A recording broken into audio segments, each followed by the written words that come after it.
Ladies and gentlemen, an announcement. We will have now a very important talk about tariffs, and because we have a short extra time today, we will also have our good friend Guillermo Galvis from Colombia giving us a very quick update on the emerald market today in the country. So it's an update that I'm sure everyone will wish to know. And after Guillermo, we will end up the proceedings day, and then the bus will pick us up at 7 o'clock as usual. So thank you very much, Aaron. And let me introduce our next speaker. I have to warn you, she's a lawyer.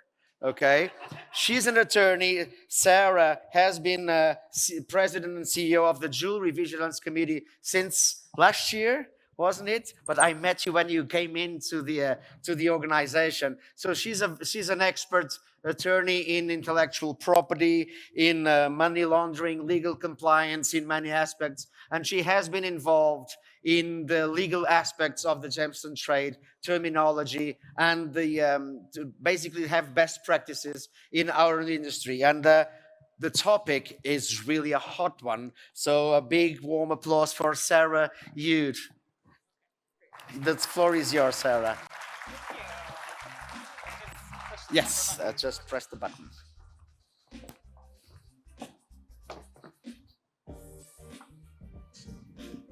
Thank you.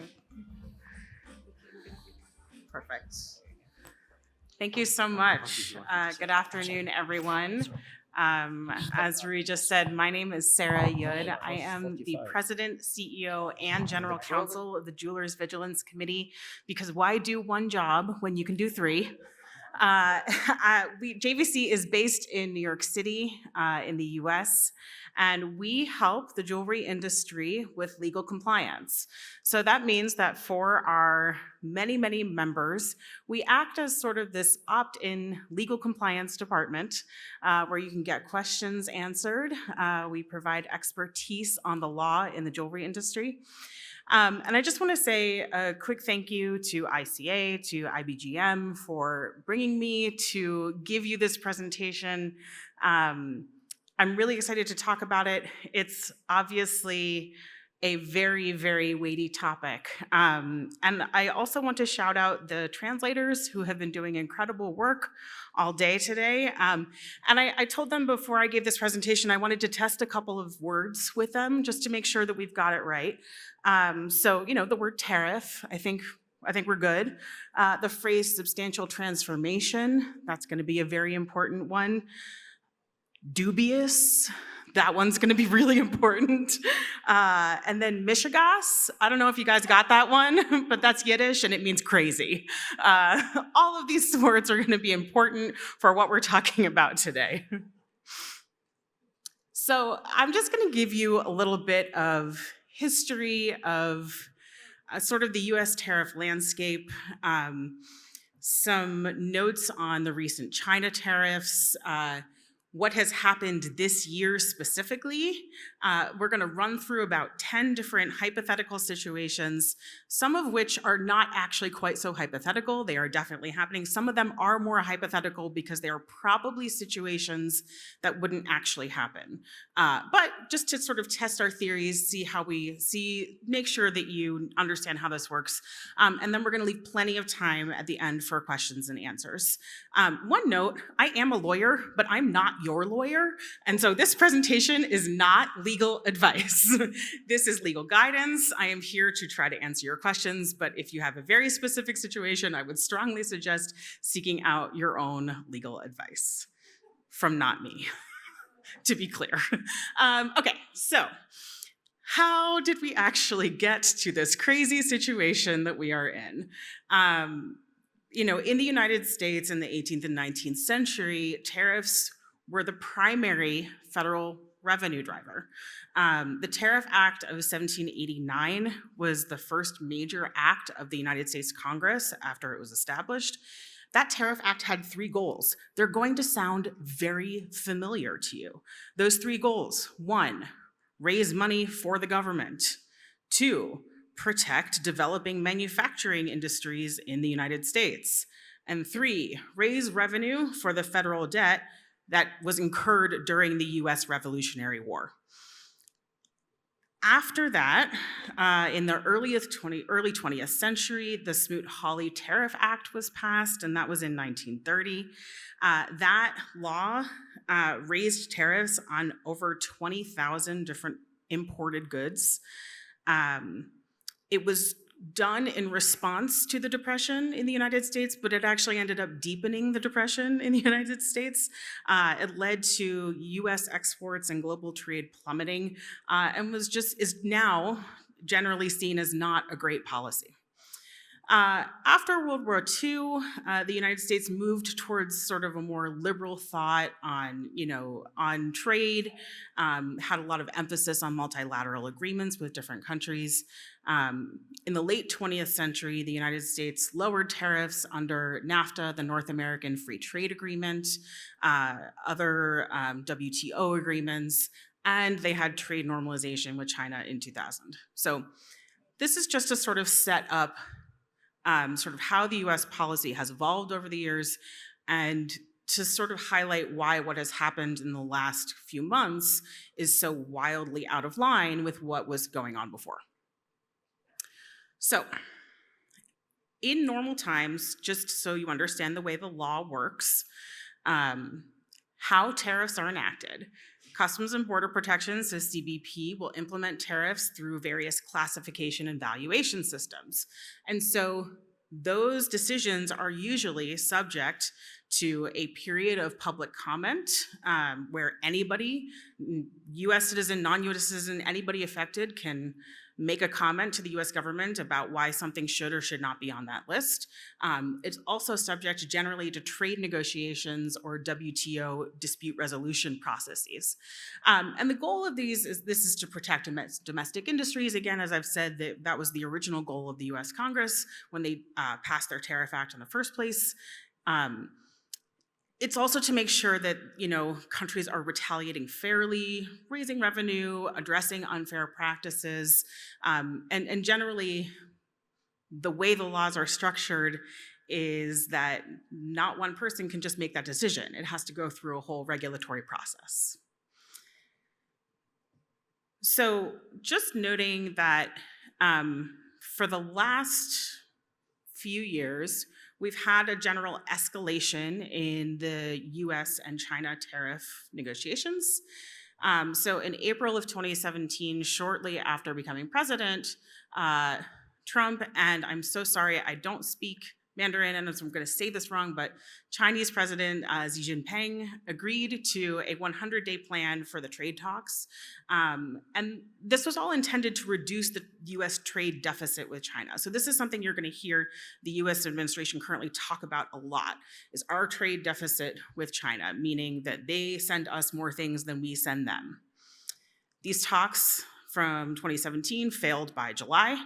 And then in 2018, the tariff wars escalated. So both sides started increasing tariffs on each other on various aerospace machinery and medical products and tech things. In 2019, trade talks failed again, and Trump raised tariffs from 10% to 25% on about $200 billion worth of Chinese goods. You may remember those as the Section 301 tariffs, and guess what? They're still here. And so in October of 22, when Biden was president, he retained most of the Trump tariffs and issued some new restrictions on Chinese tech imports. In May of 24, towards the end of Biden's administration, he raised tariffs on Chinese electric vehicles, solar cells, steel, aluminum, and medical equipment. Again, you might be thinking, we are at a jewelry and gems conference. Why am I talking about this? I'm just trying to give you a really broad picture of the environment that we're living in the United States right now, and give you a little bit of understanding and explanation for why what has happened has happened. So, what has happened?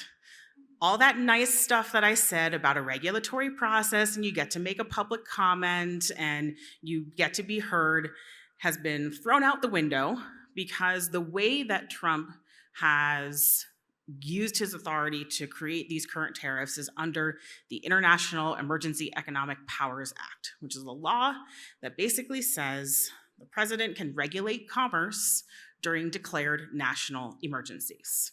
Now, what national emergencies might we have had in the United States? Well, Trump has declared that the border crisis between Canada and Mexico and the United States is a national emergency.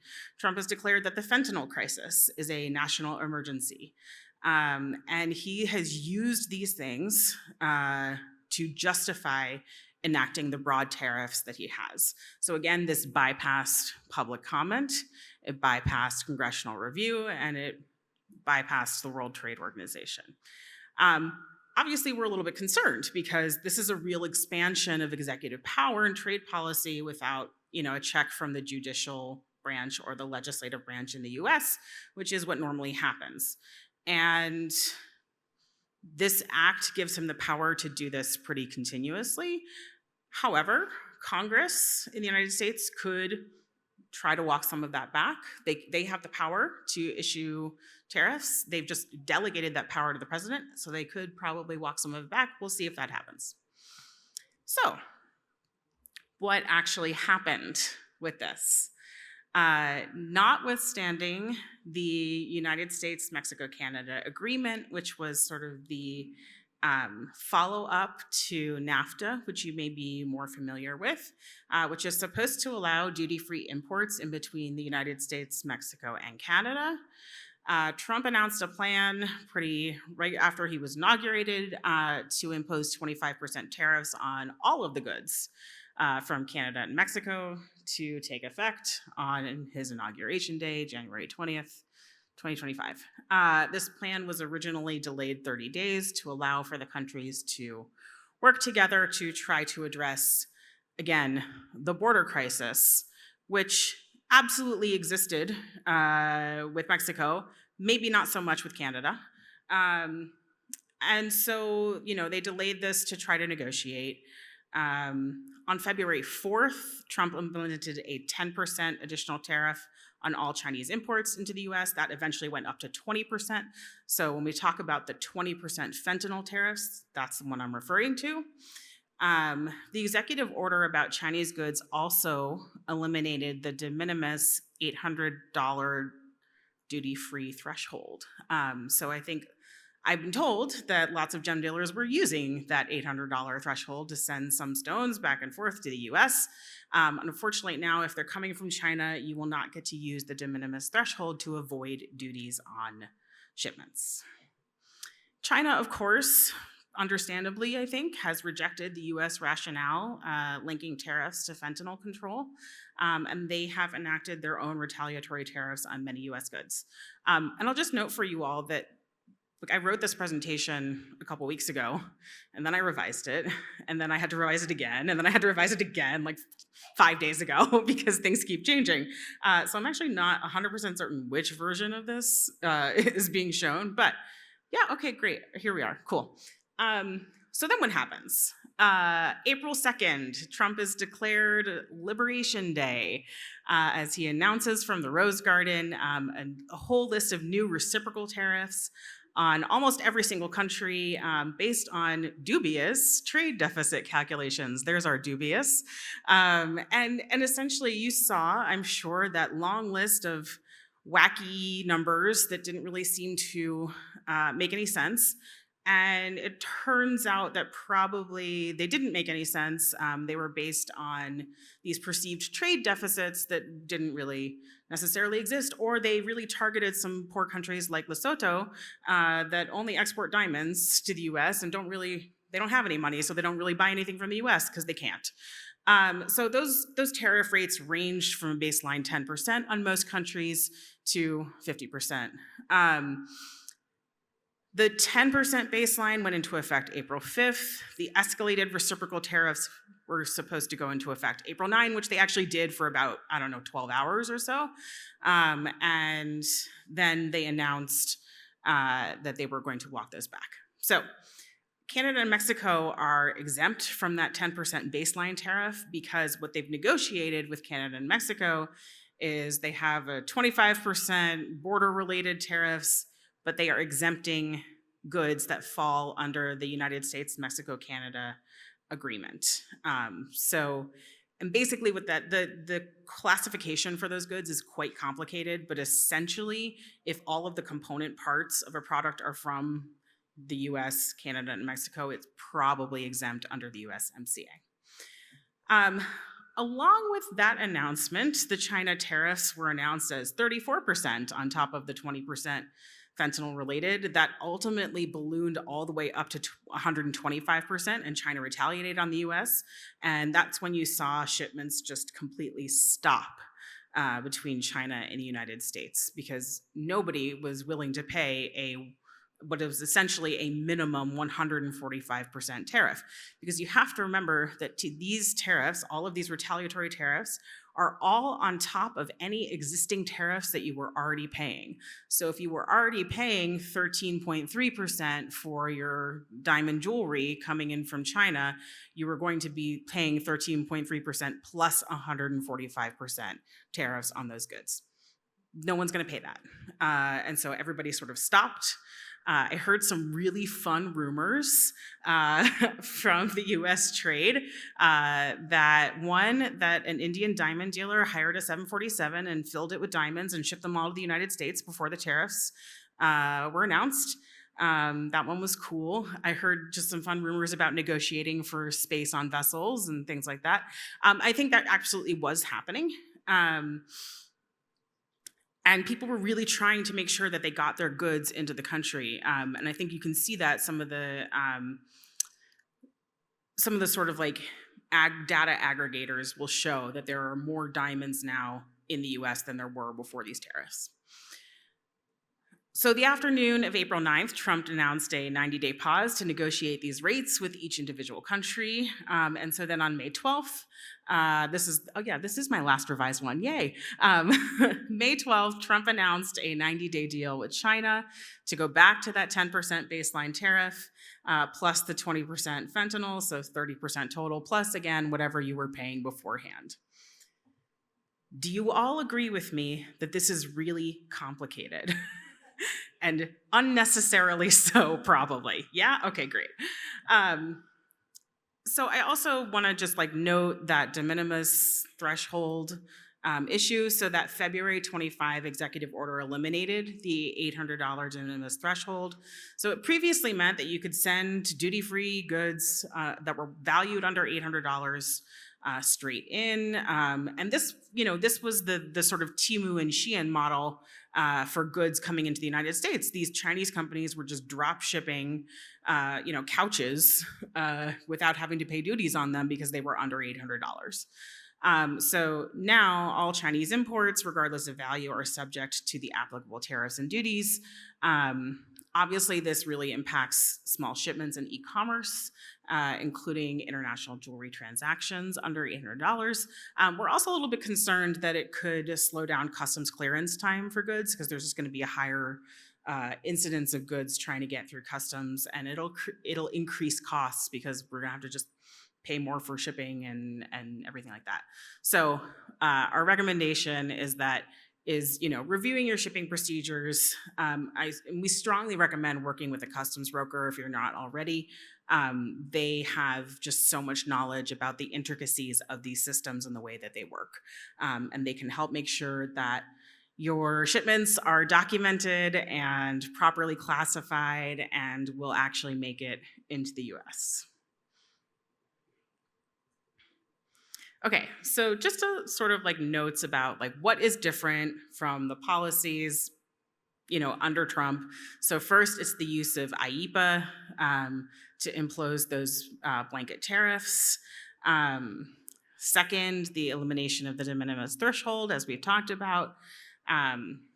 Third, they are using these trade tools for geopolitical leverage. So linking the tariffs to the fentanyl crisis, but also making every single country come and negotiate with them individually is a power move. It doesn't always work, as you can see with China. So they escalated everything up to 145%, and then they backed down because the U.S. economy was tanking and the bond market was unstable, and all of these things were making it really, really, people were not investing in the future because you couldn't predict the future. it's also, an environment for escalation, retaliatory escalation. So both China and Canada have imposed counter tariffs. The EU was threatening counter tariffs, specifically on diamonds. And other countries had said that they were probably going to do this, but nobody had quite announced exactly what they were going to do. So this is different than, what US policy has been up until this point. Also, we're creating this precedent where, future administrations can use this sort of playbook for unrelated emergencies that maybe aren't actually real emergencies, which, gives us some pause. So, as I've said, under IEPA, you're supposed to be able, like before IEPA, you're supposed to be able to have a comment period and do all these things. But because he is using this, it allows him to regulate commerce in response to the national emergencies. And then these tariffs will remain in effect indefinitely until the president determines that the national emergency is over. He can also continue to increase these rates, as you've seen. He has said what the rates are, and then the next day said, nope, it's not going to be that, and then changed his mind. And so, one thing that we at JVC are concerned about and have been saying to people is a 90-day pause is just a pause. It does not mean that at the end of 90 days it's over. It does mean that there are 90 days to negotiate what this rate is going to be, but you can't plan. That's the scary part right now, I think, is that it's really, really difficult to plan for what happens after these pauses when we have when there are no restrictions on what could happen. So some of our sort of, practical implications here, obviously global supply chains were pretty disrupted. I think you all understood that. On my way here, I happened to fly over the Panama Canal, and I saw that there were a number of ships on the Pacific side, container ships that were completely empty, just hanging out outside the Panama Canal, waiting to be told what to do. And I thought that was, it's really interesting because we know that the shipping levels from China are significantly down, because of these tariffs. So there's no clear off-ramp for this, unfortunately. This emergency could last indefinitely. Obviously, this is causing legal instability. It's causing financial instability. There's creating this precedent for hiking tariffs without any process.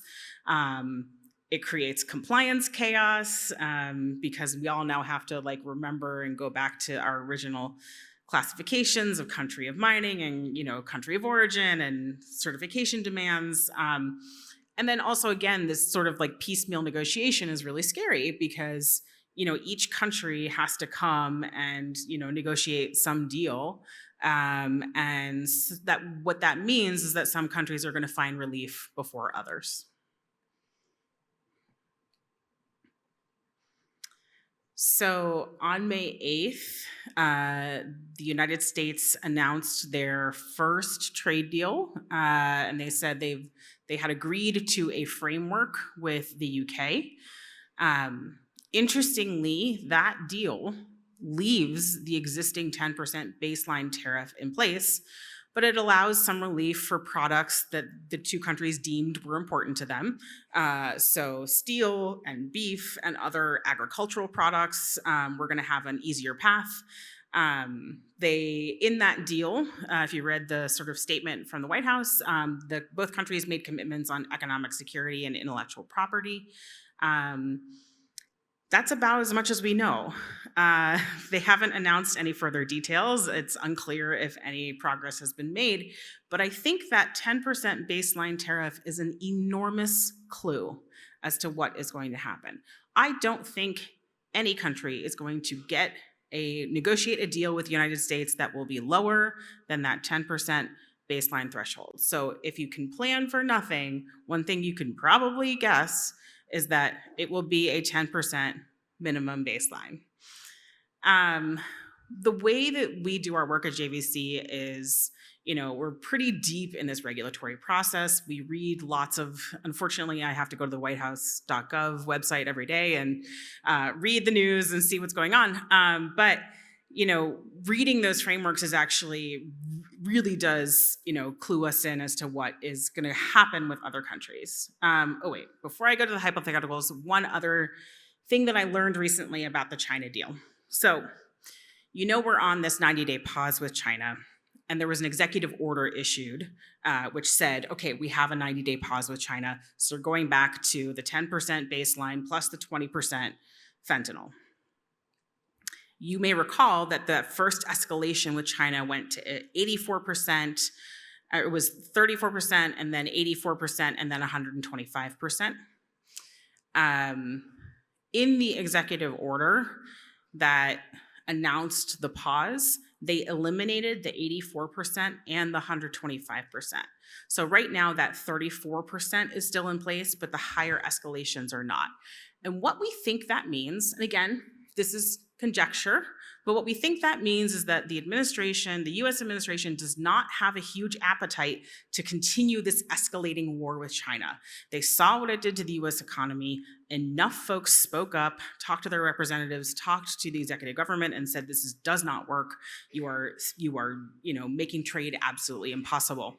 And so if that 90 days expires and they have not negotiated a deal, my best guess is that it's going to go back up to that 34%.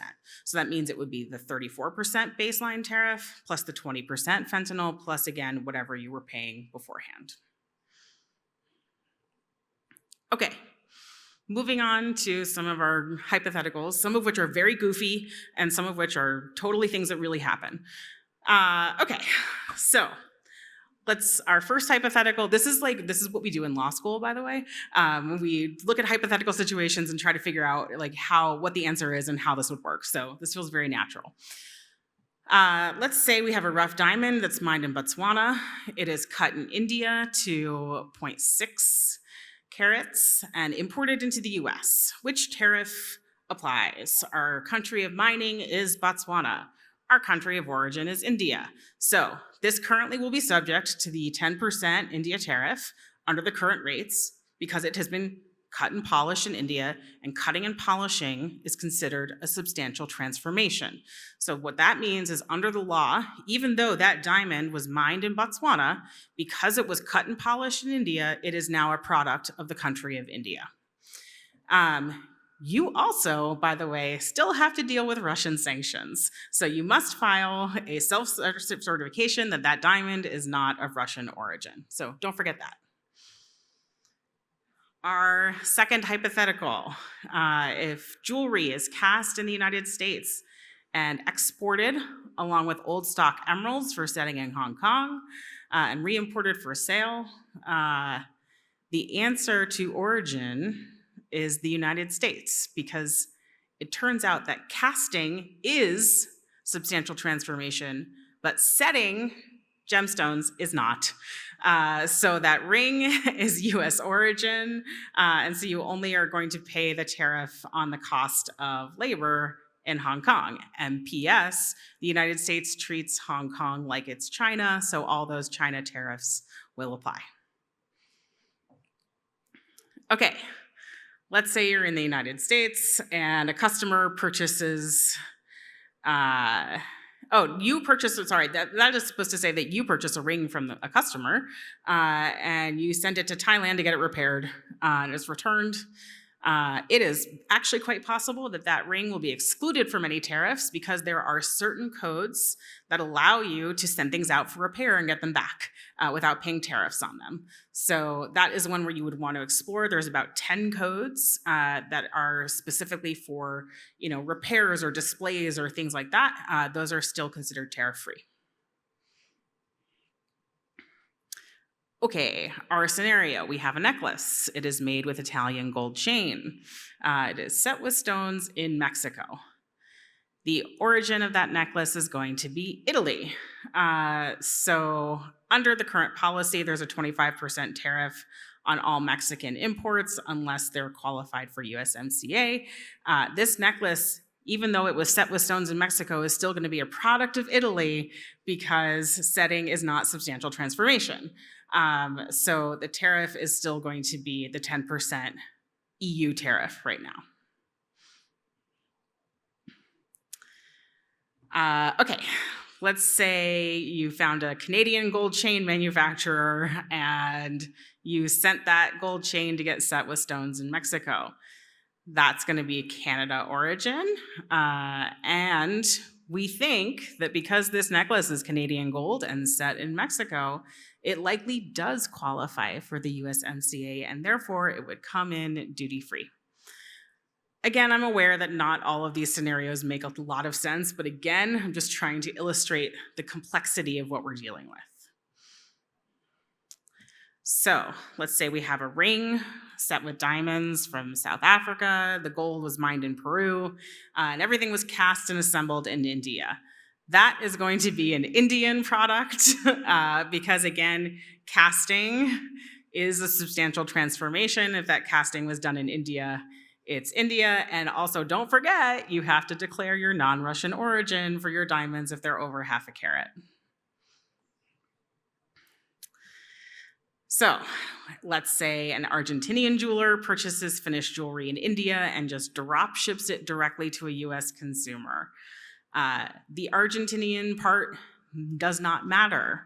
The country of export is going to be India. The finished jewelry was made in India. Because the jewelry is physically entering from India and never passes through Argentina, you will be paying the India tariff. There's only 10, I promise. Okay, our Burmese ruby example, because I have to try to make things really complicated. So let's say an American manufacturer imports Burmese rubies that were mined in 2024 and cut and polished in Thailand. Country of export is Thailand, but guess what? You can't import those rubies. There are sanctions, US sanctions on basically the entire Burmese gem trade that make it really, really difficult, if not impossible, to import those goods into the United States. You could be subject to what are called secondary sanctions, meaning that you, a US person, has financially supported somebody on what's called the Specially Designated Nationals list, or the OFAC list. That's a list of all the businesses and people around the world that United States citizens can't do business with because they are known terrorists, drug cartel runners, other bad people. And so lots of the lots of the Burmese gem trade was sanctioned because of the military coup. Cool, I didn't change the font size on that, sorry. So our 9th hypothetical, so let's say we're doing a temporary exhibition or a trade show shipment. So a Brazilian designer sends jewelry samples to a trade show in New York, intending to ship them back to Brazil after the show. So again, with the elimination of the de minimis rule, even temporary imports may be subject to tariffs. So what you need to do is use bonded entry or ATA carnet to avoid those duties. And there is the risk of a full tariff assessment if paperwork is incomplete or the item is retained in the United States. So you must make sure to re-export those goods after you have shown them. Okay. Last, our scenario is a ring includes 3 stones, a 1 carat opal from Australia, a 0.6 carat diamond from Russia before the ban on Russian goods, a 0.4 carat diamond from Canada, and then gold from Peru. The ring is manufactured in Thailand and imported to the United States. I see Pearl cracking up in the front row because this is just getting really nuts. Again, I like to think about all the complicated scenarios. So because that ring was cast and manufactured in Thailand, the origin is going to be Thailand, but there are a couple of other complicating factors here. That 0.6 carat diamond from Russia before the ban falls under what's called the OFAC grandfathering license, which basically says diamonds that were extracted from Russia before the ban on Russian diamonds after the war in Ukraine can come into the United States. And then your 0.4 carat diamond from Canada does not require a non-Russian declaration because it is under half a carat. Okay, I hope I've confused you thoroughly so that you ask me lots of questions because we have plenty of time for that. And just, I want to highlight, before I move to the Q&A, what are we doing about this here in the trade? Obviously, I'm here. JVC continues to educate the trade regarding all of these emerging issues. We are communicating with the International Trade Representative, which is sort of an office of the president in the United States that deals with international trade. And so if we can tell them about sort of what is happening with all of our goods in our industry, it is helpful for them as they are negotiating. It's also really important for those of you who do have a business in the United States, talking to your congressional representatives is super important. I advised somebody who owns a very large business in the US recently that he should be calling his congressman every week and telling him exactly how much money he's paying in tariffs. I think that would be very important information to have. But again, communicating with me is really important because your stories help me when I'm talking to representatives and I'm talking to the International Trade Rep's office. And so for those of you who don't know me, now you do. And I'm very reachable and I would love to hear from you about what is going on. And then one resource I'm going to point you to is that JVC launched what we're calling our tariff tracker in April. It was supported by the JCK Industry Fund. And so it's at that website right there, jvclegal.org/tariff-tracker. And it is a live site where every single time the tariff rates change, I can go in and immediately update it. And we are keeping it very up to date. I have included every single gem producing country on that list. We are tracking the rates, and as they change, we do update it. And I also update the date on the bottom of the list to tell you when I last updated it. So if you want an easy resource to find the rates and look for changes, you can go to our website. We have made this available to the entire industry. But I would also encourage those of you who are working in the US or selling to the US, we'd love to have you as a member of JVC to support the work that we do. And with that, I will take your crazy questions. Thank you very much. Thank you very much. Wow. Everybody is. Well, we take a discipline. I think you were paying attention. Okay, Dax, you are the first. Hello. Good afternoon, Sarah. Hi, Dax. So on your tariff tracker, are you tracking both sides, and are you tracking the fullness, or are you just updating? What do you mean by both sides? Well, we have tariffs on the other countries' behalf. Yes. So okay. We have listed all of the Canadian retaliatory tariffs because those are on specific goods. So that is a separate list. And if any of the other countries did a specific list of goods, we would track it there. Right now, we didn't do anything for China. We have a line item that does say what the China retaliatory tariff is in that list. But if they set up a different set of goods, we would separate that out as well. Okay. And it is like, you can see May of 2025, you can see June of 2025, or is it just an update? On the bottom of the list, there's a date that says data last updated on date. But not the tracking thereof. We are not thereof. tracking Okay. like over time. Okay, thanks. Mm-hmm. Doug. Sure. Hi, Doug. I think a lot of people in the room here are concerned about getting loose gemstones in and out of the United States. Yep. It gets complicated by jewelry and whatnot. But let me just take a scenario for you to talk about. You have a jeweler in Canada, and they import stones from India, from Africa, from Thailand, from all of these different countries, and that's their inventory now, and they're coming to the JCK show. Are they paying tariffs as a Canadian on all of that product, or would they be paying tariffs on the Thailand from the Thai stuff, or? So right now, it's a baseline 10% tariff on most goods, unless it's China or it's Canada and Mexico for the origin for those goods. For this JCK show, if they want to bring in those goods without doing carnet or temporary import under bond, they will pay a 10% tariff upon importation. There is a function of the law called duty drawback, which basically means if you bring something in and you pay a duty and then you re-export it out of the United States within a certain period of time, you can get most of your money back. There's an application process. It can take up to a year. However, there is also an accelerated duty drawback program where if you register with the US government and apply under that, it is down to about 4 weeks. So it depends. But I'm not sure you answered. Microphone. The question was that these products. Microphone. Sorry, Doug. You pressed the on button. Thank you. That dealer in Canada is buying products from all around the world. When he brings those products into the United States, are the aquas subject to the Brazilian tariffs? Yes. Okay, so in essence, customs is going to have to look at all of those stones and determine where the origins are. Yeah. So the important thing to remember is that tariffs are calculated based on country of origin, not country of export.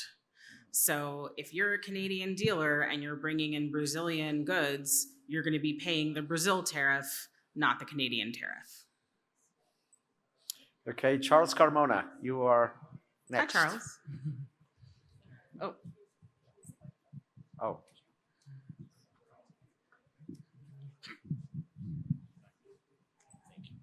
Back to hypothetical number 4. Yeah. That was Italian chain, and the stones set in Mexico. Where were the stones from? It doesn't matter. Okay. Under this hypothetical, it doesn't matter because the Italian chain is the controlling issue. All right. Thank you very much. David Broff. I wonder, could you bring up hypothetical scenario 1 on your screen again, which is a really I might be key able to, one? I don't Are you know. able to do that? I don't know how to get back there, but maybe Okay. the team can get back there. But essentially you were saying natural diamonds mined in Botswana, then cut and processed in Surat, India, would actually face the present 10% tariff. Are you doing it? Yeah. Yeah.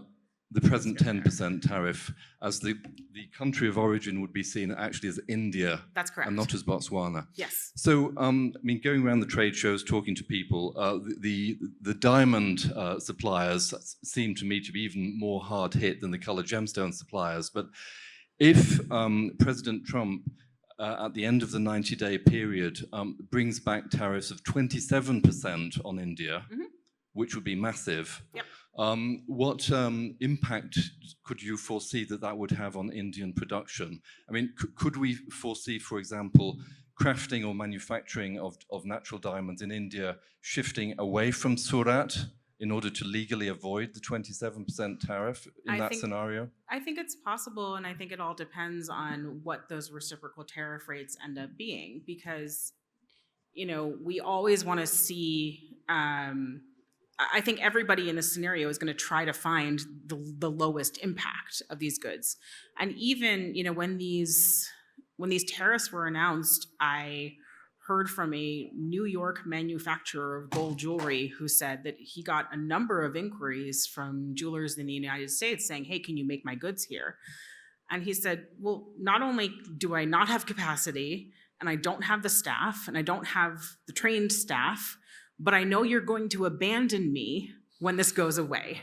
And so these are sort of like larger questions that are very difficult to answer. But yes, I think it is certainly possible that if that India rate goes back up to 27%, you know, folks are going to look to move away from that. I think that's why the Indian government and the GJEPC have been really active, you know, trying to get their government to negotiate a deal with the United States. Yes. Hi, Sara. Hi. Hi. On your Hypo 8, you mentioned that if a US dealer import Burmese rubies from overseas, that has a secondary sanction. But as far as I remember, the Burmese rubies ban has been lifted a couple of years ago. And is a new law for that Burmese ruby import in US? I'm so glad you asked. There used to be something called the Tom Lantos Jade Act, which prevented the importation of Burmese jade and rubies into the United States. That was overturned. However, because of the military coup in Burma, the US has used a different mechanism to prevent these goods from coming into the United States. So now all of the sort of like Myanmar Trading Company and the GEMS marketing agencies and all the Ministry of Mining itself is all sanctioned on the OFAC list. And so the OFAC SDN list, the Specially Designated Nationals list, is a list of all the businesses and entities and people we can't transact with in the United States. And so even if those goods go to Thailand first and then are imported to the US, you could still be subject to what are called secondary sanctions, meaning you contributed to a transaction that dealt with somebody on that list. So it's effectively banned any new goods from entering the US. That doesn't mean that you cannot bring previous goods. So if you can show that those goods were purchased in 2000 or they were purchased in 2020 before those entities were added to the sanctions list, then you can import them. Thank you. Sure. There is another question in the back of the room. Yes, sir. Hello. Hi. I hope I got the English right word for it. So I'm going to America quite often, and years ago you had to sign a Weaver waiver program or something, and I think the right word is to waive. So Okay. to waive. So if I come into the US. And being I'm a tourist or a business guy coming to the US, I waive of all my rights. Can I say that? Do you understand what I mean? I understand what you mean, but I don't know enough to answer your question. No. I'm just saying. Oh, So yes. I come to the Yes, I US Yes. with my gemstones, okay? Yeah. And I'm a gemstone cutter based in Niederoberstein with German cut stones. Yep. So I'll come to the US and say, okay, all these stones are cut in Niederoberstein as far as I got your sheets right. So that's origin Germany, okay? Yep. So I have a very nice custom border control guy and he says, you know what? I don't believe it. You're lying. Half of the stuff, as far as I know, he says, is cut in wherever. How do I prove it? And then, as far as I know, the guy can say, I'm not believing you. You better go back or to jail. Is that correct? I don't think I hope. Not to jail, but you know what I mean. Yes. He can send me No, back to the plane. I think what would happen is they would assess a duty at that time. And it's possible that they will assess the wrong duty. That's what I mean. In which case, you can file a complaint and you can get that adjusted. Okay, thank you. Sure. And he was just asking number 2. Yes, Mark. No, I'm good. I will go back there if I... Oh, he just wants to see number 2. So thank you very much. So it means they can either accept or not accept what I'm saying at border control. Yeah, I mean, this is again why I strongly suggest using a customs broker because they will fill out the forms correctly. Okay, thank you. Yeah. Do we have any other questions? Yes, David. Hey, Sarah. Hi, David. Regarding colored gemstone cutting centers and the outlook, so talking about Jaipur and Bangkok. So again, if President Trump decides to ramp up the tariffs on those 2 centers after the 90-day period, so they'll be both facing very punitive tariffs indeed, how could the cutting respond to that? I mean, for example, could we see investments in origin countries in cutting?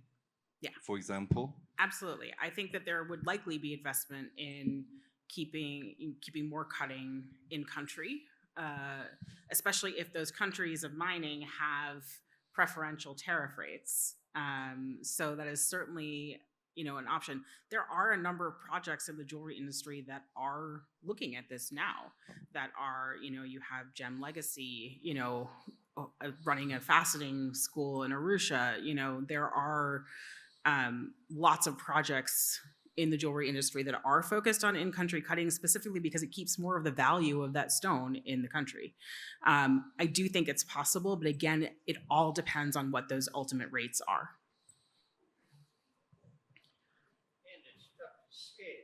It is hard to scale. That is absolutely correct. I would also be curious, honestly, if we see more work for the U.S. fasteners. There are some, and I wonder if they would end up doing, more production in the United States. So, is there any other question? We have 2 minutes for questions. If we don't know, there is a last one over there. The lady, there is a gentleman there, a lady there. 2 minutes. Thank you, Sara. Welcome to Brazilian paperwork thank and you. bureaucracy. We are sharing the same mindset Yes. now. Anyway, you mentioned TIB, Yes. Ata Carnet, and drawback. Yes. Could you tell a little bit more about those 3 different programs and how Yes. could we work with that? Basically, I'm selling, exporting loose color gemstones. Sure. Carnet is like a product passport. So it's a little card and it says what your goods are, and you can use it to enter and exit your goods duty-free from a number of different countries that have all agreed to use the Carnet system. Temporary import under bond is you do have to pay upfront, like a bond to the US government saying, I promise when I bring these goods in that I'm not keeping them in the United States and I will export them. And then duty drawback is if you don't have either of those 2 things and you do pay a duty upon importation to the US, but then you do export it out again, you can apply for a refund for the duties that you've paid. So those are the 3 different options. Thank you very much. We have time for one more question. The gentleman over there. Yes, sir. Thank you, Sara. Very good Sure. presentation. Thank you so much. I want to know how works the transaction between free trade zones. For example, in Colombia, we have the free trade zone and we export it directly to the United States. But what happens if I export it directly to a free trade zone in the States?